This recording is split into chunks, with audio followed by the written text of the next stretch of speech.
আল্লাহ নবী পাক জবানে জানিয়ে দিলেন তিন ধরনের পোশাক আমার উম্মতীদের জন্য হারাম। তিন ধরনের পোশাক আমার উম্মতীদের জন্য হলো হারাম।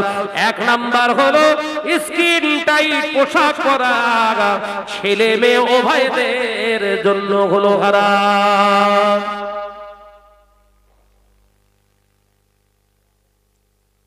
আমাদের ছেলেদের মেয়েদের কোন পোশাক পছন্দ? বলো বলো বলো, ঢিলা ঢালা। আমরা ছেলে, আমরা মৌলভী সাহেব মানুষ, আমরা বেটা ছেলে, এর ভেতরে একটা হাত ঢুকবে না ঢুকবে না। আর মেয়ে লোকগুলো পোশাক পরেছে, একটু ভালো করে খেয়াল করে দেখে নিয়ে যায়। এই কথা বলছে না কেন? ওই পোশাকগুলো কি ওরা কিনেছে না ওদের বাপ মা সহায় হয়ে কিনেছে? কোনটা? ওর বাপ নাকি নামাজ পড়ে জান্নাতে যাবে। আমার আলোচনা বুঝতে পারছেন না?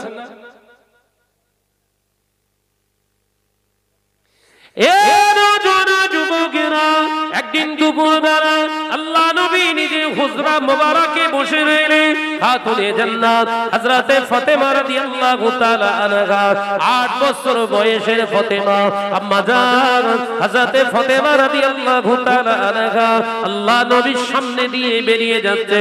আল্লাহ নবী খেয়াল করলেন ফাতেমার মাথাতে কাপড় না, গায়েতে জামা আছে। আম্মা জান ফাতেমার মাথা চুলগুলো কেশগুলো বড় বড় হয়েছে।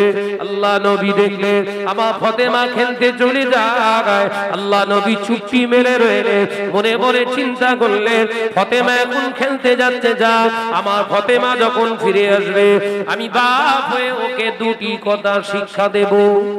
একবার জোরে বলুন না সুবহানাল্লাহ। বাপ বাপ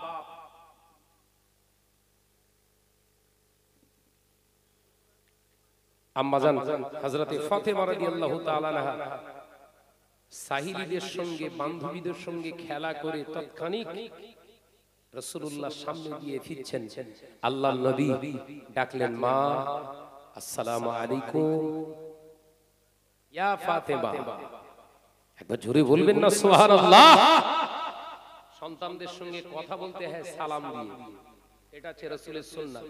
চেটে খাওয়া সুন্নত, চুষে খাওয়া সুন্নত, দস্তরখানা বিছানে সুন্নত, সব সুন্নত আদায় করলে আর বাচ্চাদের সঙ্গে কথা বলতে গেলে সালাম দিতে হয়। এ সুগুনি কেন? মানে ওতে মজা নিত, এটা খাবার ব্যাপার রয়েছে। কথা বুঝতে যাচ্ছে না? সব স্বার্থবাদ। বিশ্বনবী বললেন, বড়রা বড়রা তোমরা ছোটদের সঙ্গে কথা বলবার আগে আসসালামু কাবলাল কালাম, আগে সালাম দাও তারপর কথা বলো। একবার জোরে বলো, একবার জোরে হবে না সুবহানাল্লাহ। কোথায় হারিয়ে গেছে আমাদের সেসব নীতি আদর্শ? হ্যাঁ, কি হবার দরকার ছিল আর কি হয়েছে? একজন মুসলমান আর একজন মুসলমানের সঙ্গে সাক্ষাৎ হলে স্টার্ট করতে হয় কি বলে? ভালো আছিস ভাই? এই তো নাকি? কাফের মুশরিক বেদিন দেখবে তোমার প্রথমেই সাক্ষাৎ হলে চেনা কি অচেনা যদি জানতে পারো মুসলমান, প্রথম সালাম হবে আসসালামু আলাইকুম। ওয়া আলাইকুমুস সালাম, কাইফা হালুকা, কেমন আছো?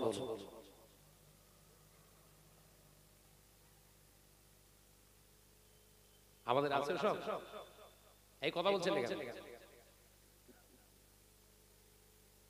কিছু কিছু ছেলে সব ইংরেজি মডেলে সব শিক্ষা গ্রহণ করে, ওদের আবার সব ইংরেজি চিন্তাধারা। দেখা হলে গুড মর্নিং,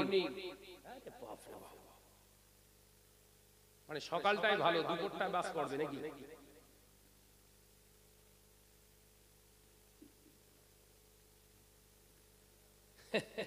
দুপুরবেলা হলে দেখা হলে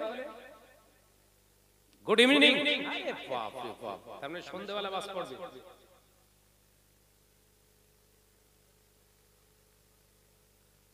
বিশ্বনবী বললেন, একবার মুসলমানের সঙ্গে সাক্ষাৎ হলে সালাম দাও আসসালামু আলাইকুম, মানে মানে রহমত বর্ষিত হোক, আল্লাহর রহমত বর্ষিত হোক তোমার উপরে। আল্লাহর শান্তি, আল্লাহর রহমত, তোমার করুণা বর্ষণ হোক তোমার উপরে। একবার জোরে বলুন সুবহানাল্লাহ। ওটা সময় সাপেক্ষ, সব সময়ের জন্য দেওয়া।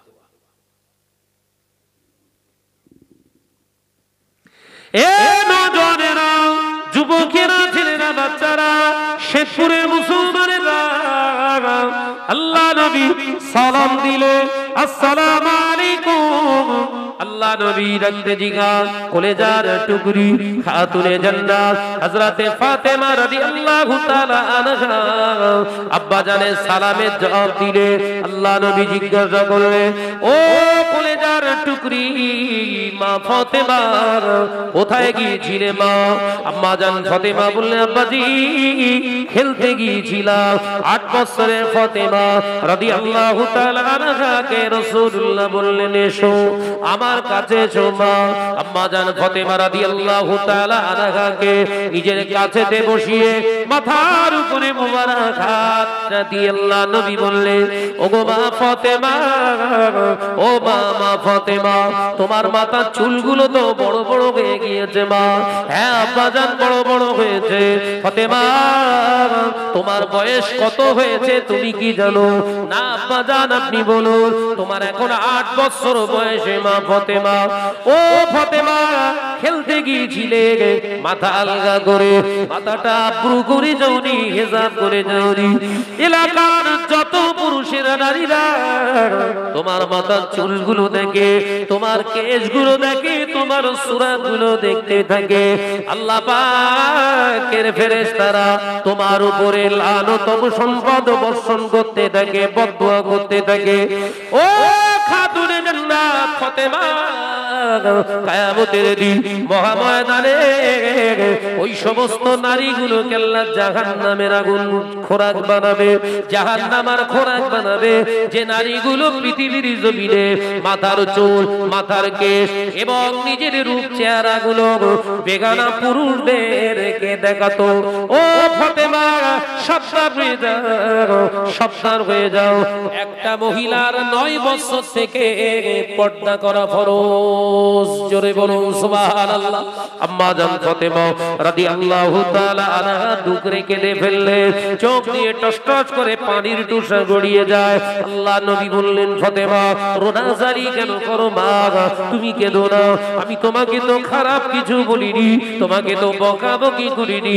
8 বছরের আম্মা জান জবাব দেয়, ইয়া রাসূলুল্লাহ, ইয়া হাবিবাল্লাহ, আব্বা জান আপনার কথাতে আমি কাঁদছি না, আমার চিন্তা হয়, আমার টেনশন হয়, আমার মাথার চুল, আমার চেহারাগুলা এলাকার মানুষ যদি দেখে ফেলে দিত, সবাই যদি আমার রূপ চর্চা নিয়ে, আমার রূপ নিয়ে চর্চা করত, কিয়ামতের দিন না জানি আল্লাহ আমার সঙ্গে কেমন ব্যবহার করবে।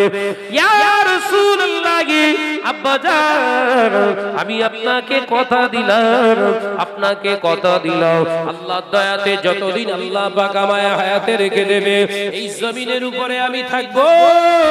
আমি ফাতেমা আপনাকে কথা দিলাম, মৌতের আগ পর্যন্ত নয়, কবরে না ঢোকা পর্যন্ত ফাতেমার এই চেহারা, এই সূরাতে মাথার কেশটা পৃথিবীর কোন বেগানা নারী পুরুষ আর দেখতে পাবে না।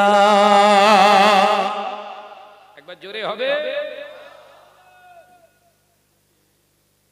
ক বছর বয়সে বলেন বলেন বলেন?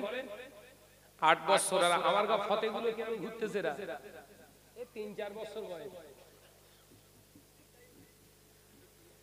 এদের এখনো বয়স হয়নি বাবু।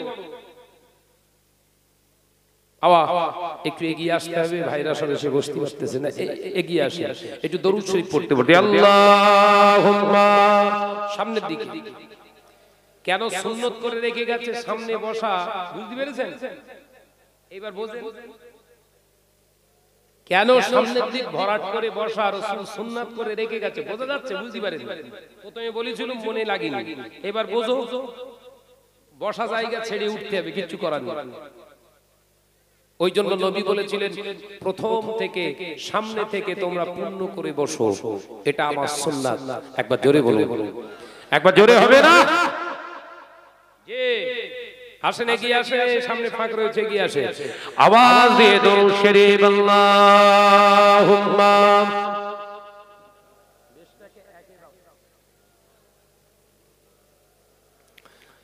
আওয়াজ কই, দরুদের আওয়াজ কই বাপ? ঘুমুলি ভালো হয় নাকি?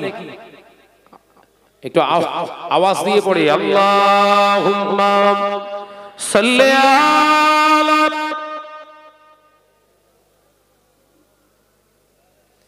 আওয়াজ দেন, আওয়াজ দেন, ওয়া আলা আলি।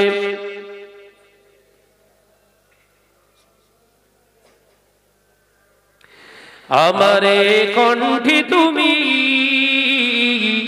তোমারি বাণী দিয়েছো, বুকের দেরাজ তুমি তোমারি স্থান দিয়েছো। একবার জোরে হবে না সুবহানাল্লাহ, জোরে হবে না সুবহানাল্লাহ। আমারে কণ্ঠে তুমি তোমারি বাণী দিয়েছো, বুকের দেরাজ তুমি তোমারি স্থান দিয়েছো। এত ভালোবাসো কেন মালিক আমার, কি করে শুকর করি আমি তোমার, কি করে শুকর করি আমি তোমার। জোরে হবে না, জোরে হবে না, নারে তাকবীর। আমারে কণ্ঠে তুমি তোমারি বাণী দিয়েছো, লা ইলাহা ইল্লাল্লাহ, লা ইলাহা ইল্লাল্লাহ। পৃথিবীর দিকে দিকে ওজুদুরি দে, শান্তি মোরা পেলাম চারিদিকে। পৃথিবীর দিকে দিকে ওজুদুরি দে, শান্তি মোরা পেলাম চারিদিকে। রহমত যে তোমার, করুণা বেশুমার, রহমত যে তোমার, করুণা বেশুমার। সেজদাতে পড়ে যায় মাথা, এত ভালোবাসো কেন মালিক আমার। জোরে হবে না, নারে তাকবীর। আমারে কণ্ঠে তুমি তোমারি বাণী দিয়েছো, বুকের দেরাজ তুমি তোমারি স্থান দিয়েছো। এত ভালোবাসো কেন মালিক আমার, কি করে শুকর করি আমি তোমার, কি করে শুকর করি আমি তোমার। লা ইলাহা ইল্লাল্লাহ, লা ইলাহা ইল্লাল্লাহ। আকাশেতে যত দেখি শত তারা, তোমার তাসবিতে আত্মঘরা। আকাশেতে যত দেখি শত তারা, তোমার জিকিরে আত্মঘরা।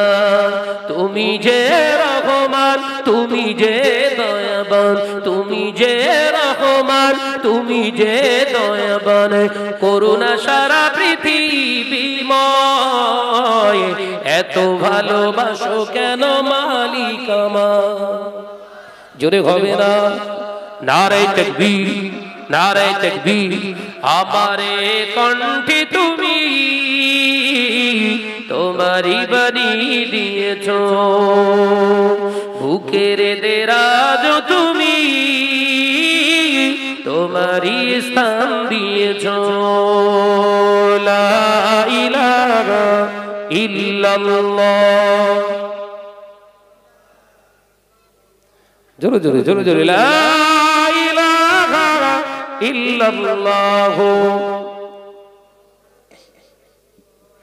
ও নওজওয়ানেরা, যুবকেরা, ছেলেরা, বাচ্চা বাচ্চারা, পর্দানিশীনা মা ও বোনেরা, আলোচনা বোঝাতে চেয়েছিলাম আম্মা জান হযরতে ফাতেমা রাদিয়াল্লাহু তাআলা আনহাকে নিজের কন্যা দয়ার নবী রাহমাতাল লিল আলামিন জাতিকে শিক্ষা দেওয়ার জন্য কন্যা দিয়ে শুরু করেছিলেন। তিনি 8 বছরের কন্যাকে তিনি পর্দার অন্তরালে রেখে দিয়েছিলেন। এ নওজওয়ানেরা, আম্মা জান হযরতে ফাতেমা রাদিয়াল্লাহু তাআলা আনহা ইন্তেকালের পরে কিছু সময় পর, কিছুদিন পর অতিবাহিত হয়ে যাবার পরে আল্লাহ নবীর জামাতা হযরতে উসমান ইবনে আফফান রাদিয়াল্লাহু তাআলা আনহুকে প্রশ্ন করেছিলেন, সাহাবায়ে কেরামেরা, ও নবী পাকের সাহাবী জামাতা জুন্নুরাইন, ও নবী পাকের জামাতা ভাই উসমান, আপনি তো নবীর দুটি কন্যাকে বিবাহ করেছে। আল্লাহ পাক এই জন্য আল্লাহ পাকের হাবিব আপনাকে জুন্নুরাইন বলতে। ও নবী পাকের সাহাবী উসমান, একবার বলুন আপনার শাদী ছিল তো আম্মা জান খাতুনে জান্নাত হযরতে ফাতেমা, আপনি তো দুলাভাই ছিলেন, দুলাভাইয়ের কাছে শালীর খবর পাওয়া যায়। আম্মা জান ফাতেমা কেমন ছিল একটু বলুন। আমারটা কুত্তামার কা দুলাভাই না, দেখে বউ ছেড়েছে শালীরে ঘুরতে, এরা দুলাভাই না কুকুর বললি বলে সারা রাত উল্টো পাল্টা বলে। আমার ওরা করলে হবে না, আমি তো কুকুর বললুম। রাসূলুল্লাহ বললেন দুলা ভাই শালীর কাছে দুলা ভাই হলো আজরাইলের থেকে 10টা আজরাইল মালিকাল মউতের থেকে ভয়ঙ্কর। কুকুর বলি বড্ড লেগে গেছে। কুকুর ভালো না আজরাইল ভালো, কোনটা? কুকুর তো জান কবজ করবে না, যাই করি জান কবজ করে কে? মালিকাল মউত। তো বলছে 10টা আজরাইলের থেকে ভয়ঙ্কর হচ্ছে তোর বোনাই। উস্কা খাওয়াচ্ছ?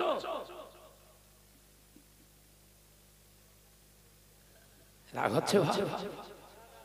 আরে আমি যদি না বলি আমার কবরে আবার বাস পড়বে। এই শেখপুর ওয়াজ করতে গিয়েছিলিস, কি ওয়াজ করেছিলিস? ফেল এর বজ্রাঘাত ফেল। কবর বাঁচানো ওয়াজ হচ্ছে, দুনিয়া খাই হয়ে যাক গিরা। এ নওজোয়ান যুবকেরা, ছেলেরা, বাচ্চারা, পর্দানিশীনা মা বোনেরা, আলোচনা বুঝু। আল্লাহ নবী কলেজার জামাতা শেরে খোদা হযরতে আলী রাদিয়াল্লাহু তাআলা আনহু পাশে বসে রয়েছে, চোখ থেকে টস টস টস টস করে পানি ঝরে। আল্লাহ নবী জামাতা হযরতে উসমান ইবনে আফফান রাদিয়াল্লাহু তাআলা আনহু কাঁদতে কাঁদতে হুজুর ফুফরে ফুফরে টুকরে টুকরে কাঁদতে লাগলেন। ফাতেমা রাদিয়াল্লাহু তাআলা আনহা কথা শুনে হযরত উসমানকে আবারও জিজ্ঞাসা করলেন, ও নবী পাকের জামাতা হযরত উসমান, আপনি রোনাজালি কেন করেন? আপনাকে কি কষ্ট দিয়ে ফেললাম? হযরত উসমান বললেন, না ভাইরা, আপনারা আমাকে কষ্ট দেন না, তবে যে প্রশ্নটা করলেন উত্তরটা আমি দিতে পারবো না। উত্তরটা কেন দিতে পারবেন না? ও আল্লাহ নবী সাহাবীরা, আল্লাহর কসম করে বলি, রাসূলুল্লাহ দরবারে জামাতা হিসাবে আমি যখন প্রেজেন্ট হয়েছি, যতবার গিয়েছি, আল্লাহ নবী জামাতার কোনো গর্জত্ব হতে দেন না। নবী আমার নিজে হাতে করে তস কাদিম করে যে জামায়ের খাওয়া দাওয়ার অ্যারেঞ্জ করেছে, আল্লাহর কসম করে বলি, আমার বোন ফাতেমা আমার শালি ছিল, খাতিরে জান্নাত আমার শালি ছিল, এটা যেমন সত্য, ফাতেমা আমি ফাতেমা দুলাভাই, এটাও তেমন সত্য। আল্লাহর কসম করে বলি, নবীর দরবারে জামাই হিসাবেও গিয়েছি, এটাও সত্য। কিন্তু আল্লাহর কসম করে বলি, ফাতেমার গায়ের কালার কেমন, ফাতেমা কতটা হাইটে উঁচু, ফাতেমা মোটা ছিল না ঠিক ছিল, ফাতেমা কেমন কণ্ঠস্বরে কথা বলতে আমি উসমান কোনদিনের জন্য জানতে পারি না।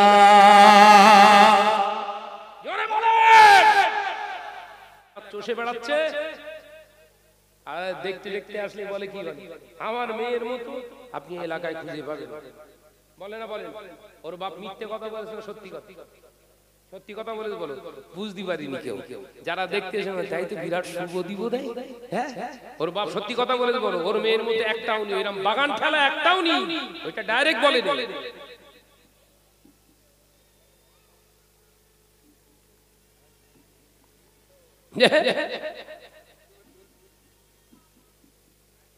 আসলে এরম এরম বলেন তো নাকি, আমার মেয়ে তুলনা নি, ঠিক বলে বল, তুলনা কি করে হবে? একটা মোবাইলে 12টা সিম, তুলনা হয়?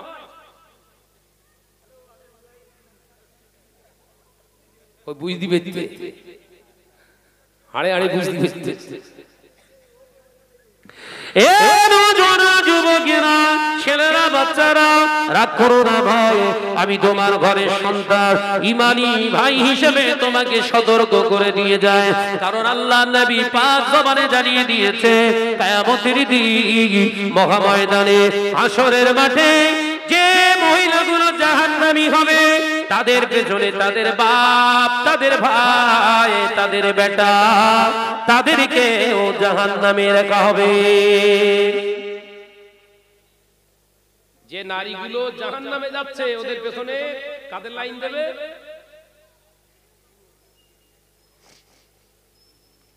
একজন নারী, বিহায়া নারী যদি বিনা তওবায় মারা যায়, ও একা শুধু জাহান্নামে যাবে না, কিতাব অনুযায়ী ওর বাপ যাবে জাহান্নামে। একজন বিহায়া নারী, ও শুধু একা জাহান্নামে যাবে না, ওর বড় ভাইটাও যাবে জাহান্নামে। একজন বিহায়া নারীর ওসিলায় ও শুধু একা নিজে জাহান্নামী হবে না, ওর নিজের স্বামীটাকেও জাহান্নামী বানাবে। একজন বিহায়া নারী বিনা তওবায় মারা গেলে একা শুধু জাহান্নামে যাবে না, ওর পেট থেকে জন্ম নেওয়া ওর বড় ছেলেটাকে ও জাহান্নামী বানানো হবে। বাবা, আল্লাহর নবী একটা দুটো নয়, নয়টা বিবিকে, চারটি কন্যাকে তিনি ভরণ পোষণ করেছে, কন্যাদেরকে বিবাহ দিয়েছে।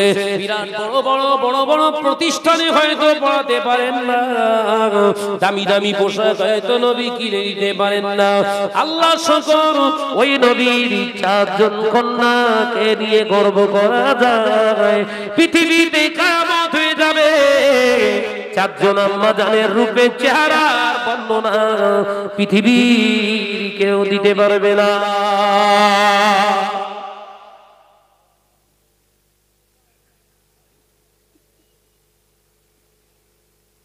মুসলিম সমাজ আজকে কোথায়?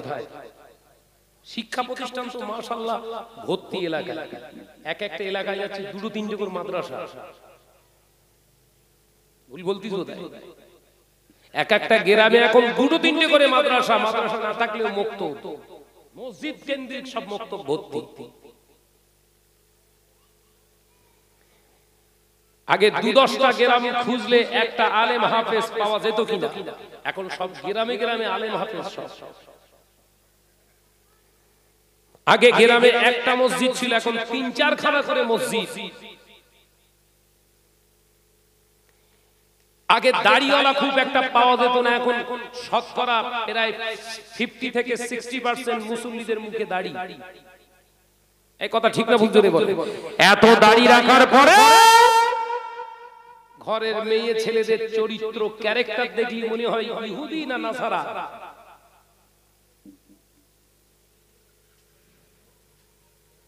বাবা, তোমার নামাজ তোমার কাছে থাক, শুধু নামাজ পড়া আল্লাহ ফরজ করিনি, শুধু নামাজকে আল্লাহ ফরজ করিনি, আল্লাহ নামাজের পাশাপাশি নামাজ পড়ার আগে বলো ঈমানকে নিজের অন্তরে, নিজের জায়গায় ইস্তেকামাত দেওয়াটাও ফরজ করেছে। ওটা ঠিক আছে তো? এই ভেতরের ঈমানটা ঠিক আছে তো? যদি ঠিক থাকে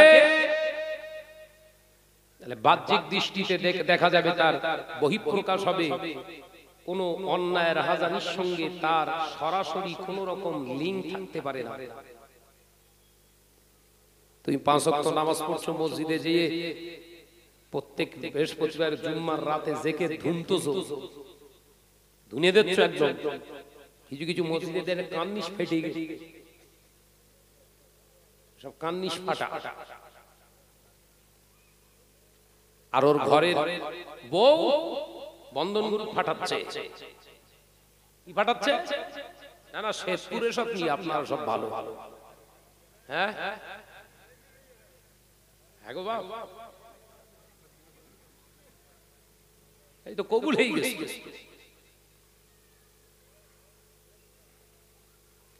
গোটা পৃথিবীতে 200 কোটি মুসলিম বসবাস করছে। ক কোটি? 187টা দেশে মুসলমান বসবাস করে। অনলি ফর ওয়ান রিলিজিয়ন, একটা ধর্মের উপরে বিশ্বাসী মানুষের মেজরিটি এককভাবে রাষ্ট্র আছে 57টা। কটা? গোটা পৃথিবীতে 800 কোটি মানুষের বসবাস, 224টা দেশ। এর ভিতরে একটা ধর্মের বিশ্বাসী মানুষের দেশ কটা? কথা বলছেন না কেন? তারপরেও মার খাচ্ছে কারা?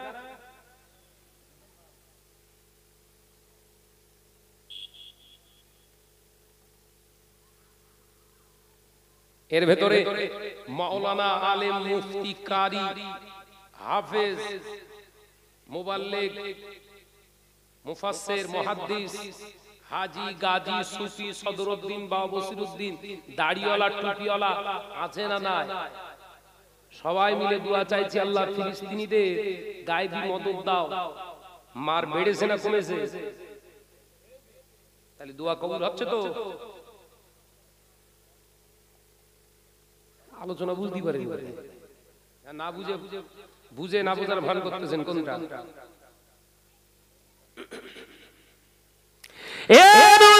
যুবকেরা, ছেলেরা, বাচ্চারা, বদরের ময়দানে আল্লাহ নবী সাহাবীরা, মুসলমানের সংখ্যা 313 জন। আল্লাহ নবী সাহাবায়ে কেরামদের বললেন, সাহাবারা তোমরা কতজন? ইয়া রাসূলুল্লাহ, হাবিবাল্লাহ আমরা টোটাল হলাম 313। তারা কত? 1000-এর উপরে। ইয়া রাসূলুল্লাহ, হাবিবাল্লাহ হুজুর ওদের প্রত্যেকের হাতে অস্ত্র, প্রত্যেকের হাতে ওদের অস্ত্র, ওদের হাতে ঘোড়া আছে, উট আছে। ইয়া রাসূলুল্লাহ, হাবিবাল্লাহ আমাদের কাছে মাত্র 2খানা উট, 2খানা ঘোড়া। হুজুর আমাদের 22 জনের হাতে অস্ত্র, বাকি মানুষের, মুসলমানের কাছে তেমন কিছুই নাই। আল্লাহ নবীর মনটা খারাপ হয়ে গেল। আল্লাহ নবী চুপটি বেড়ে রইলেন। কিছুক্ষণ পরে আবার আল্লাহ নবী, দয়ার নবী রাহমাতাল লিল আলামিন হুজুর সির মোবারক তুলে বললেন, বাবা সাহাবারা এবার কিছু প্রশ্ন করি, উত্তর দাও। এই বদরের ময়দানে বড় বাবা সাহাবারা তোমরা 313 জন, ওরা 1000-এর উপরে। বাবা সাহাবীরা জমিনের মালিককে সাহাবায়ে কেরামেরা উত্তর দিলেন আল্লাহ। আসমানের মালিককে সাহাবায়ে কেরামেরা বললেন আল্লাহ। হায়াতের মালিককে সাহাবায়ে কেরামেরা বললেন আল্লাহ। মউতের মালিককে সাহাবায়ে কেরাম রিদওয়ানুল্লাহি তাআলা আলাইহিম আজমাইন বললেন আল্লাহ। ও আমার সাহাবীরা, সবের মালিক আল্লাহ, এটা বিশ্বাস কারা করে? তোমরা না ওরা? একবার জোরে বলবেন না? এই বিশ্বাসটা কারা করে? তোমরা না ওরা? বলে হুজুর আমরা। আল্লাহ নবী মুচকি হেসে বলেছে, বাবা সাহাবারা স্পষ্ট হয়ে গেছে, আয়নার মতো পরিষ্কার হয়ে গেছে। বদরের ময়দানে বিজয়ের পতাকা আল্লাহ তোমাদের হাতেই দেবে।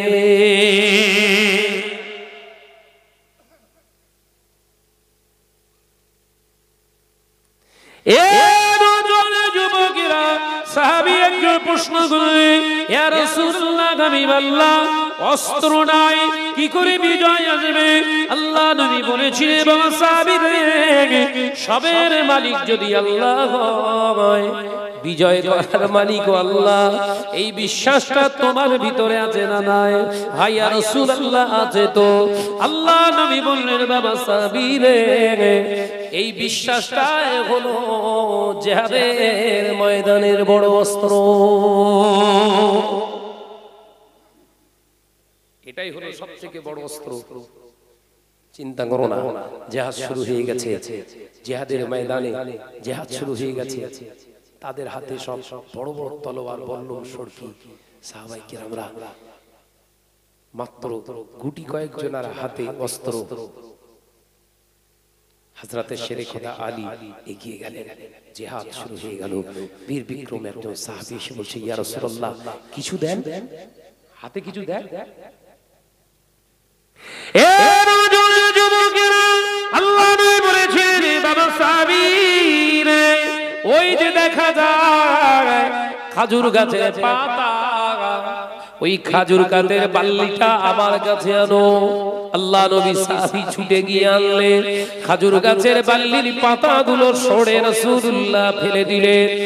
আগাটা ভেঙে দিয়ে আল্লাহ নবী হাতে তুলে দিলেন। বাবা সাহাবী রে, এটাই হলো বদরের সবথেকে বড় তোমার অস্ত্র। বলেন আল্লাহু আকবার। বলে সাহাবী হুজুর ঝাঁপিয়ে পড়েছে। কিতাবের ভিতরে এসেছে, বুখারীর রিওয়ায়াতে পাওয়া যায়, আল্লাহ নবী ওই সাহাবী হুজুর আমার জিহাদের ময়দানে আল্লাহু আকবার বলে যখন ঝাঁপিয়ে পড়েছে, যত কাফেরের গায়ে খাজুরের বাল্লে দিয়ে তিনি আঘাত করেছিলেন, ওটা বোঝা যায়নি খাজুরের বেল্লের আঘাত না, তলোয়ারের আঘাত। আল্লাহর নবী সাহাবীরা জিহাদে 14 জন সাহাবী হুজুর শহীদ হয়ে গেছে। আল্লাহ নবী নবী সমস্ত সাহাবায়ে কেরামদেরকে কাফন করলেন। দাফন দিয়ে জানাজা আদায় করে দাফন দিয়ে আল্লাহ নবী বললেন, বাবা সাহাবীরা কিছু কি বুঝলে? না ইয়া রাসূলুল্লাহ, হাবিবাল্লাহ, আমাদের 14 জন চলে গেল হুজুর। ওদের আল্লাহ নবী জিজ্ঞাসা করলেন কতজন গেল? হুজুরের 70 জনের উপরে ওরা শেষ হয়ে গিয়েছে, ওরা ছত্রভঙ্গ হয়ে পালিয়ে গিয়েছে। আল্লাহ নবী বললেন, সাহাবীরা তোমাদের কি মনে হয় এ জিহাদে তোমরা কি শুধুই শামিল ছিলে? না ইয়া রাসূলুল্লাহ, হাবিবাল্লাহ, তা জানতে পারি না।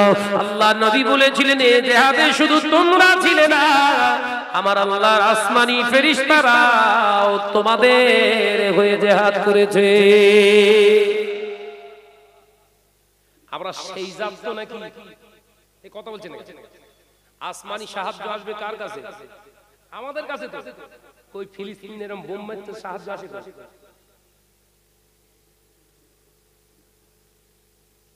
ফিলিস্তিনের উপরে এত বোমিং হচ্ছে, গাজায়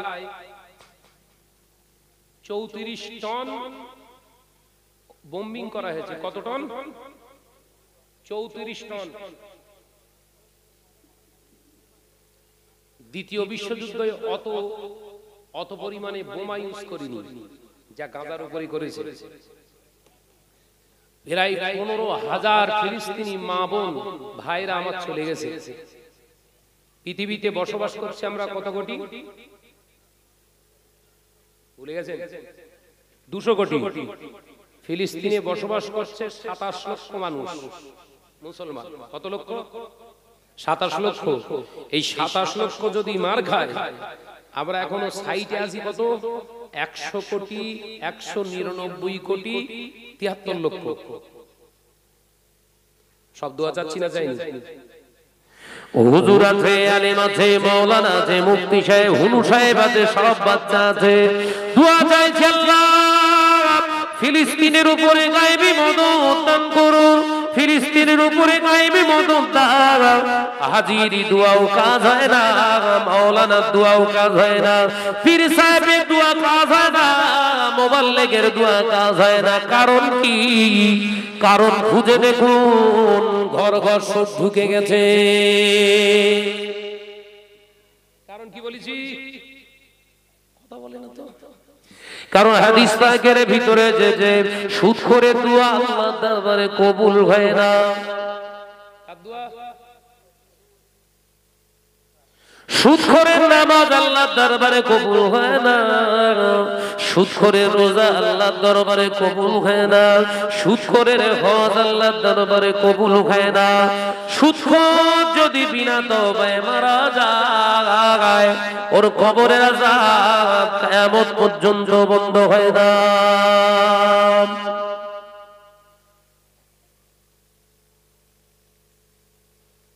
আমরা ঠিক আছি তো? ইসরাইল তো খারাপ বুঝতে পেরেছে জন্মের গন্ডগোল।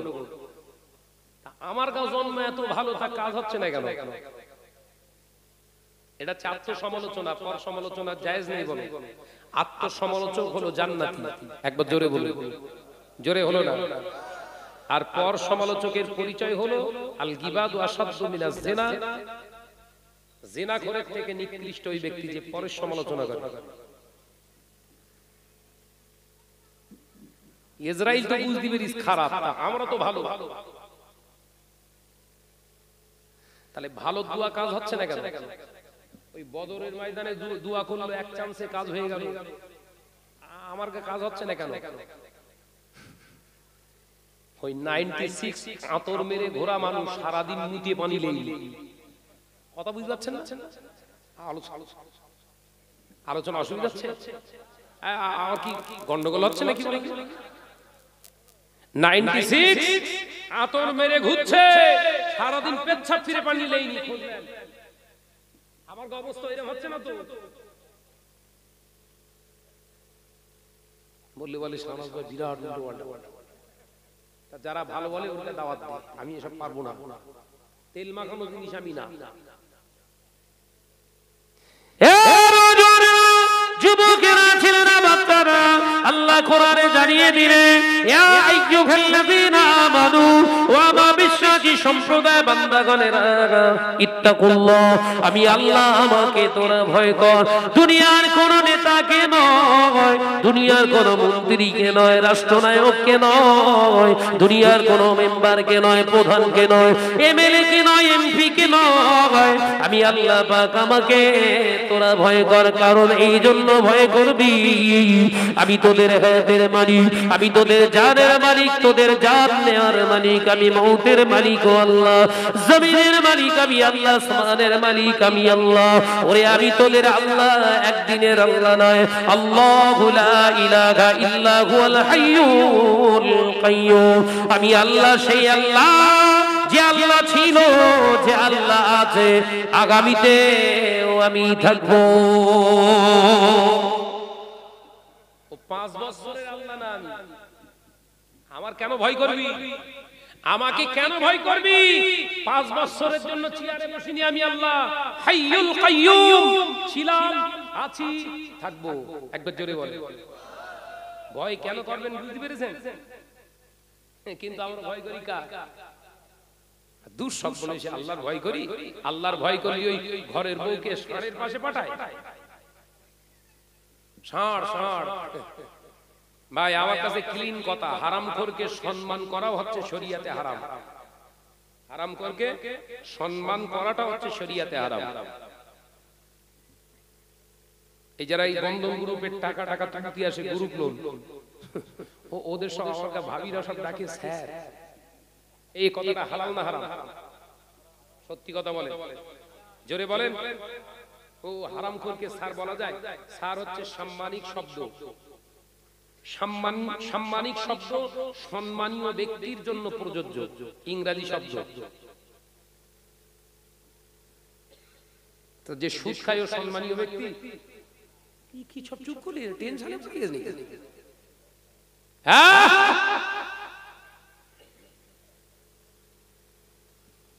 12 জন 14 জন করে কিবারে কিবারে বল, বাপ ওরকম করিস না, তো জানিস, বলতেছিস না। কিবারে কিবারে? বুধবার, ওই বলে বুধবার, বৃহস্পতিবার, মঙ্গলবার।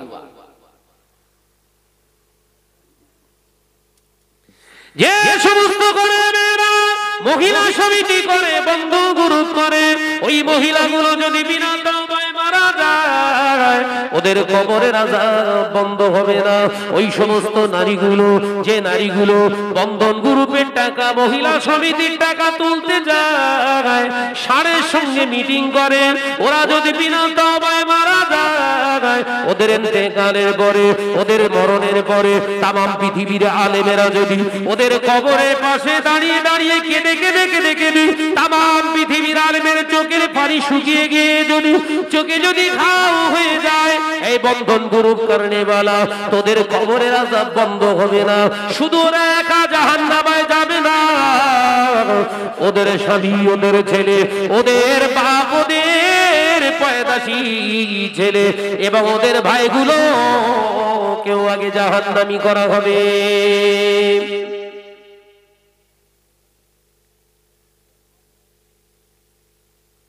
বিশ্বনবী বললেন, বাবা সাহাবীরা এমন একটা দিন আসবে, ইবনে মাজায় দেখছিলাম, ইবনে মাজা শরীফে আল্লাহ রাসূল বললেন এমনই একটা দিন আসবে বাবা সাহাবীরা আমার উম্মতেরা নামাজ পড়বে, রোজা করবে, হজ করবে, যাকাত দেবে, মসজিদগুলো অতি শান শওকতের আলিশান মসজিদ বানাবে। সাহাবীরা মসজিদ ভর্তি দাড়িওয়ালা টুপিওয়ালা নামাজি মুসল্লি যে নামাজ পড়বে, ইমামদার খুঁজে পাওয়া যাবে না। এই আলোচনা বুঝতে পারেননি নবী কি বলছে? দাড়িওয়ালা টুপিওয়ালা নামাজি হাজি গাজী মসজিদ ভর্তি মুসল্লি ভর্তি থাকবে, ইমামদার থাকবে না। আমার গা হালাত সেই দিকে যাচ্ছে না তো? খোঁজ খবর নেন।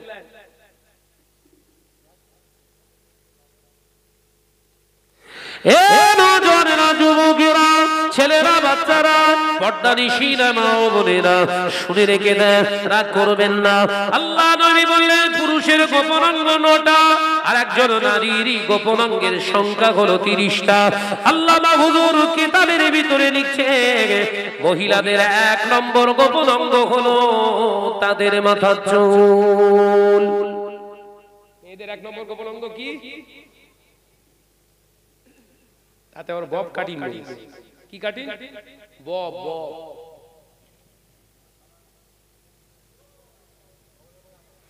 দ্বিতীয় নম্বর গোপন অঙ্গ আল্লামা হুজুর বললেন মাথা। মহিলাদের মাথাটা হলো 2য় নম্বর গোপন অঙ্গ।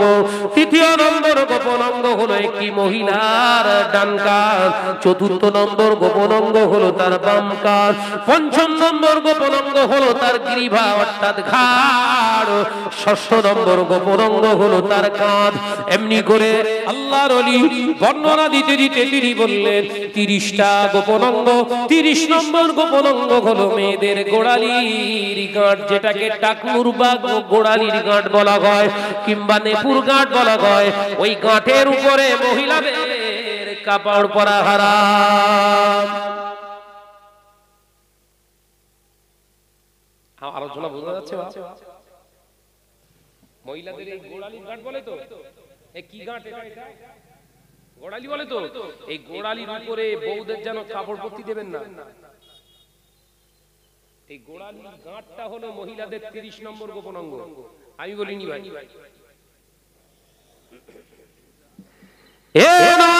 যুবকেরা, ছেলেরা, বাচ্চারা, পর্দানিশীরা, মা ও বোনেরা, শুনে রেখে দেন, জেনে রেখে দেন। আল্লাহর ওলি মুজাদ্দিদ জামানের অন্যতম খলিফা আল্লামা বসিরহাটের বড় মাওলানা হুজুর রাহমাতুল্লাহ আলাইহি বললেন পুরুষের জন্য গোড়ালির গাঁটের নিচে কাপড় ঝুলিয়ে পরা হারাম, আর নারীর জন্য উঠিয়ে পরানো হচ্ছে হারাম। দেখেছেন নারী আর পুরুষের ভিতরে পার্থক্য পোশাকে কোন জায়গায়?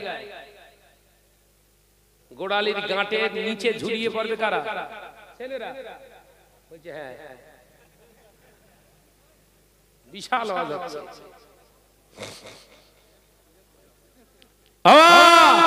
পুরুষদের এই গোড়ালির গাঁটের নিচে ঝুলিয়ে পড়া হারাম, আর মহিলাদের উপরে তুলে পড়া হচ্ছে হারাম।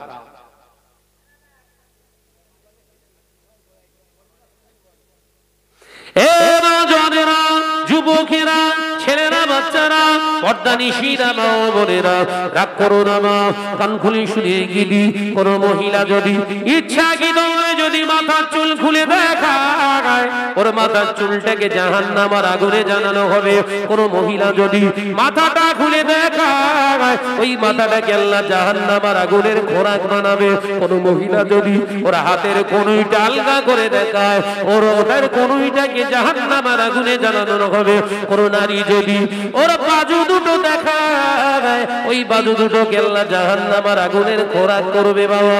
কোন নারী যদি পিঠটাকে দেখায়, কোন নারীর পিঠটা যদি বিনা কারণে একজন নারীকে দেখায়, ওই পিঠটাকে আল্লাহ জাহান্নামের আগুনে জানাবে। কোন নারী যদি বিনা কারণে কোন নারীর যদি উরতটা দেখায়, উরতটা জানুটা দেখায়, আল্লাহ তাআলা জানুটাকে জাহান্নামের আগুনে জানাবে। কোন নারী যদি বিনা কারণে কোন নারীর যদি পেটটা দেখায়, ওই পেটটাকে আল্লাহ জাহান্নামের আগুনে জানাবে। তোদের পোশাক দেখে আমার মনে হয় তোদের মাথা যাবে জাহান্নামে, চুল যাবে জাহান্নামে, পিঠ যাবে জাহান্নামে, ঘাড় যাবে জাহান্নামে, তোদের পেট যাবে জাহান্নামে, পিঠ যাবে জাহান্নামে, তোদের পায়ের বাজু যাবে জাহান্নামে। আল্লাহ তোর কোন অঙ্গটা জান্নাতে দেবে বল? কোনটা দেবে বাপ?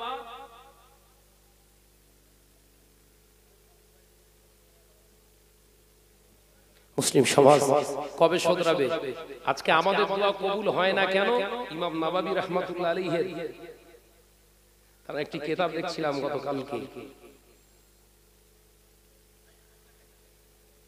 রিয়াদুস সালিহিন বলে একটি কিতাব লিখেছেন হুজুর।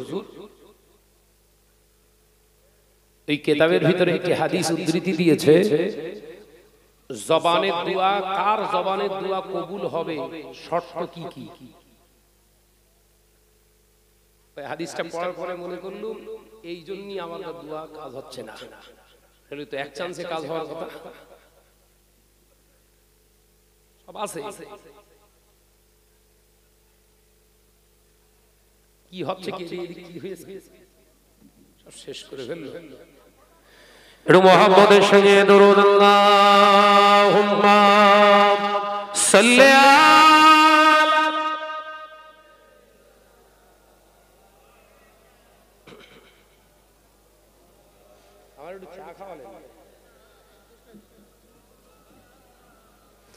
একসঙ্গে হচ্ছে না, একসঙ্গে প্রাণ খুলে আওয়াজ দিয়ে আল্লাহুম্মা সাল্লি আলা। এই ছেলেরা এসে বসো না, ওইদিক পালাবে, বসবে না পালাবে? দেখো তোমার ব্যাপারই তো আলাদা। এসে বসো। ডেকে লো রাসূলুল্লাহ রওজা পাকের কিনারে, আমি সইতে পারি না বিরহ ব্যথা, ধন্য করো দিদারে। একবার জোরে হবে না সুবহানাল্লাহ, জোরে হবে না সুবহানাল্লাহ। ডেকে লো রাসূলুল্লাহ রওজা পাকের কিনারে, আমি সইতে পারি না বিরহ ব্যথা, ধন্য করো দিদারে। আল্লাহুম্মা সাল্লি আলা।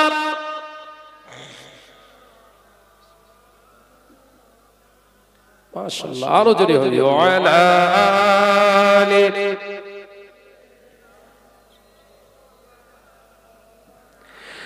নূরে উজ্জ্বল চেহারা তোমার, দেখে মন যে ভরে যায়। একবার জোরে হবে না, একটু ছেড়ে মারেন না। নূরে উজ্জ্বল চেহারা তোমার, দেখে মন যে ভরে যায়। তোমার ওই গুনগুজে খাজরা দেখে ঈমানও বেড়ে যায়। জোরে হবে না ডেকে লও রাসূলুল্লাহ রোজা পাকের কিনারে আমি সইতে পারি না বিরহ ব্যথা ধন্য করো দিদারে আল্লাহুম্মা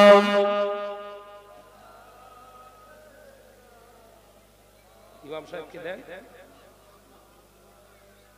জাস্ট ফর লিভিং সীমা অতিক্রম করো না সীমার ভিতরে থাকো আল্লাহর রহমত তোমার উপরে নাযিল হবে একবার জোরে বলুন সুবহানাল্লাহ জোরে হবে না সুবহানাল্লাহ এ নজর যুবকেরা ছেলেরা বাচ্চারা দ্বিতীয় নম্বরে আল্লাহর ওলি হযরত ইমাম নববী রাহমাতুল্লাহ আলাইহি বললেন ও আমার আল্লাহ ওয়ালারা শুনে রেখে দি আল্লাহ নবী বললেন ও আমার সাহাবীরা ও আমার ওমা আমি নবী যেমন মিথ্যা কথা দিয়ে বলিনি আমার ওয়াইসাল কারানি আবার আরো একটা সুন্নাত তার জীবনে এখনো ধরে রেখে দিয়েছে ও আমার সাহাবীরা আমার ওয়াইসাল কারানির জবান দিয়ে কোনদিন আজ পর্যন্ত পরনিন্দা তার বার করেন না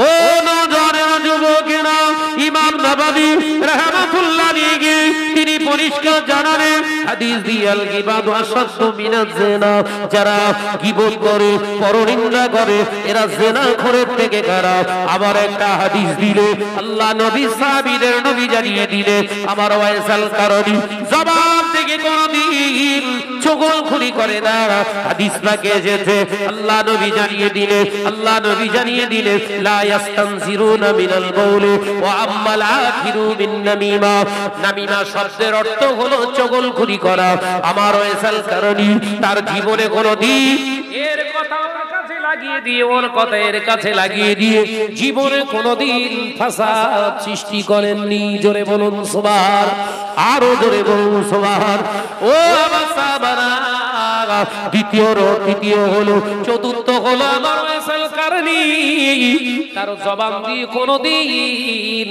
হারাম খান না জোরে হবে না তাহলে এই চারটে জিনিস থেকে আমাদের যদি পরেজ রাখতে পারি আমরা নিজেকে যদি চারটে কঠিন ভাইরাস থেকে নিজের জবানকে আমরা হেফাজত করতে পারি আমাদের জবানের দোয়া বের হতে দেরি হবে কবুল হতে দেরি হবে না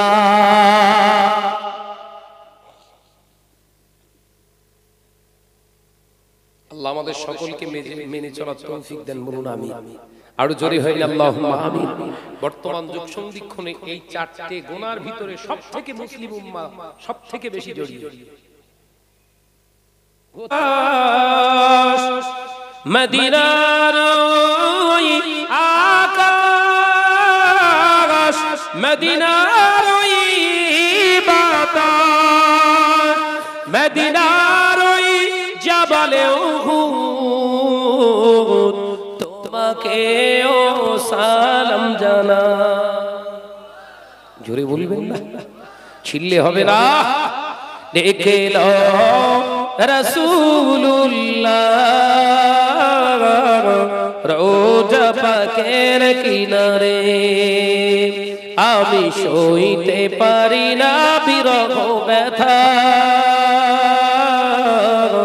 ধন্য করো দিদারে আল্লাহুম্মা জোরে জোরে সাল্লি আলা